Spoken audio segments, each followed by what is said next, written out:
Assalamualaikum warahmatullahi wabarakatuh. Alhamdulillahilladzi hadana li hadza wa ma kunna linahtadiya laula an hadanallah. Asyhadu an la ilaha illallah wahdahu la syarikalah wa asyhadu anna Muhammadan abduhu wa rasuluh. Allahumma shalli ala Muhammad wa ala alihi wa sahbihi ajmain amma ba'du. Qala Allah ta'ala fi kitabil karim, a'udzu billahi minasyaitonir rajim. Ya ayyuhalladzina amanu kutiba alaikumus syamu kama kutiba alal ladzina min qablikum la'allakum tattaqun. Shadaqallahul ayah. Ikhwani fillah, saudara seiman dan seperjuangan, tak terasa Ramadan sudah berada di akhir hari ke-30. Artinya, hari ini adalah hari terakhir puasa karena esok kita akan memasuki awal bulan Syawal. Tentu di akhir bulan Ramadan ini kita tetap menjalankan kewajiban dan sunnah yang biasa kita lakukan.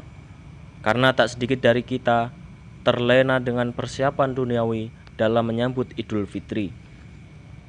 Sudah sibuk mikir besok mau pakai pakaian apa, mau pergi ke rumah siapa, dapat THR berapa, mau makan apa, ataupun besok mau foto gaya seperti apa.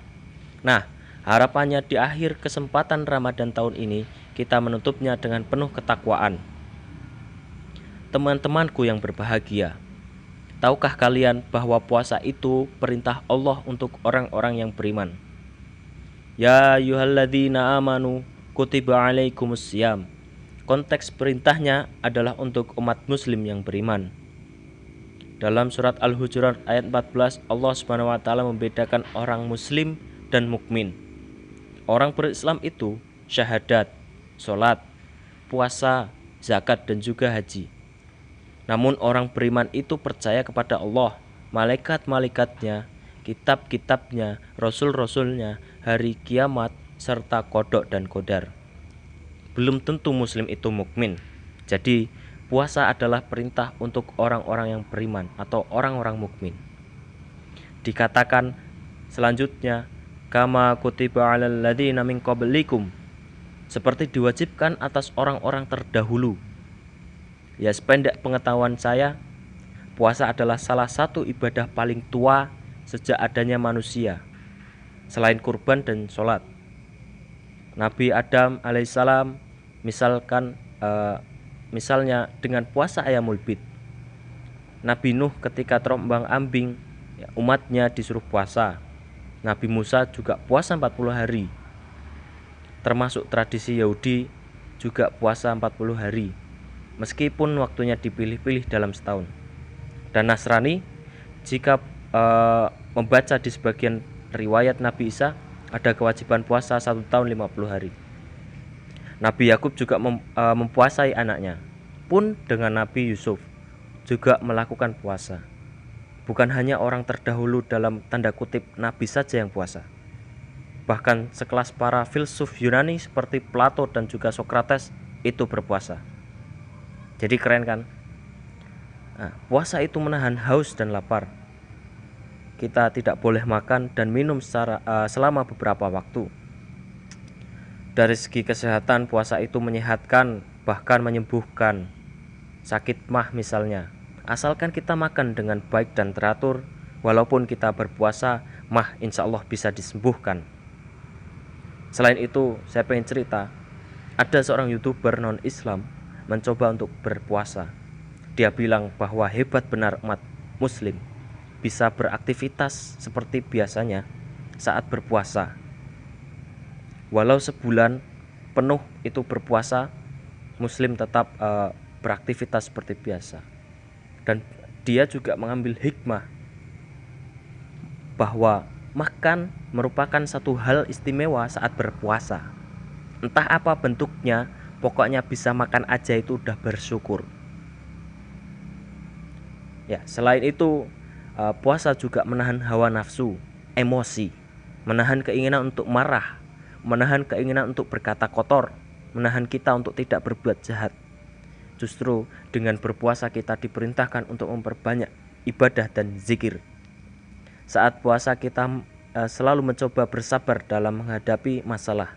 Kita nggak boleh grundel, kita nggak boleh ghibah juga. Sehingga puasa menjadikan orang menjadi lebih kalem, lebih tenang.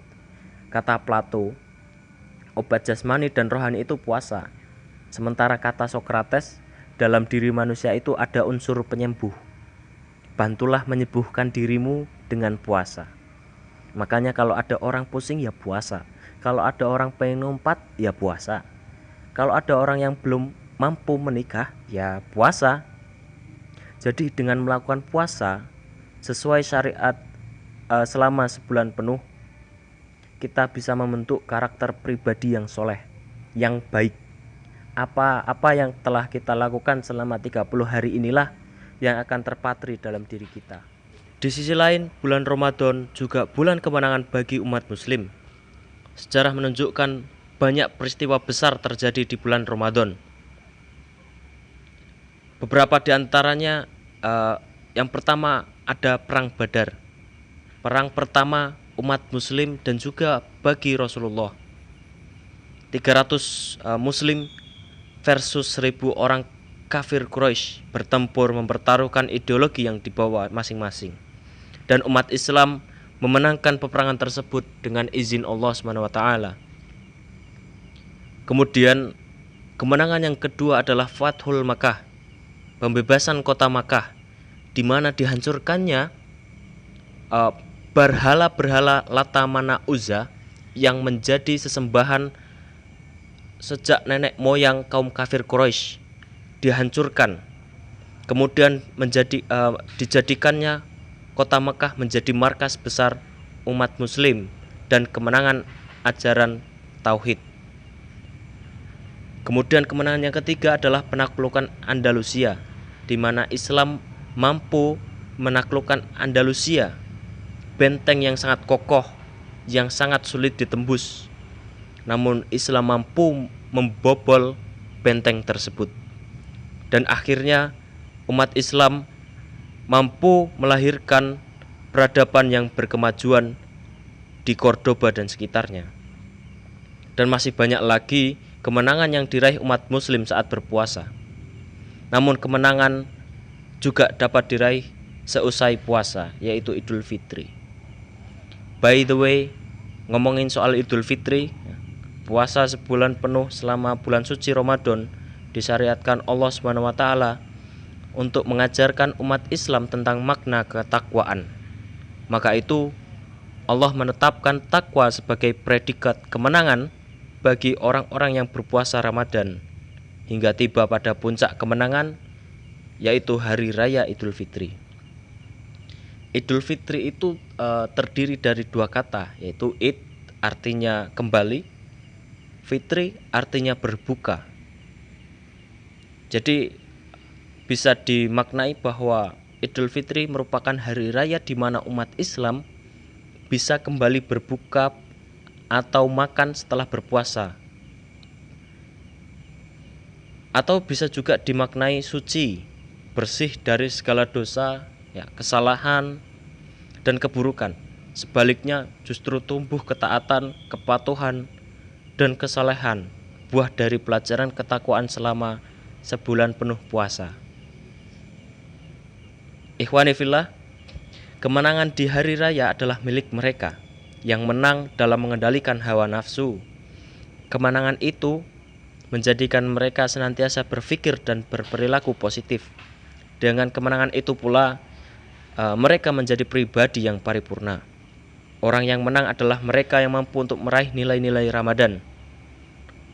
Perwujudan atau pengejawantahannya, kemenangan itu akan terlihat pada sejauh mana hablum minallah berupa penunaian ibadah dapat menjelma dalam hablum minanas. Predikat sebagai pemenang menuntut kemampuan untuk mempertahankannya. Caranya dengan memelihara tradisi-tradisi positif yang telah dikerjakan selama bulan suci Ramadan. Walau Ramadan telah usai, kita harus senantiasa menjaga kuantitas dan kualitas ibadah kepada Allah SWT. Podcast yang dapat saya sampaikan, semoga bermanfaat. Pesan saya, jadikan ilmu sebagai amal dan lakukan amal berdasarkan ilmiah.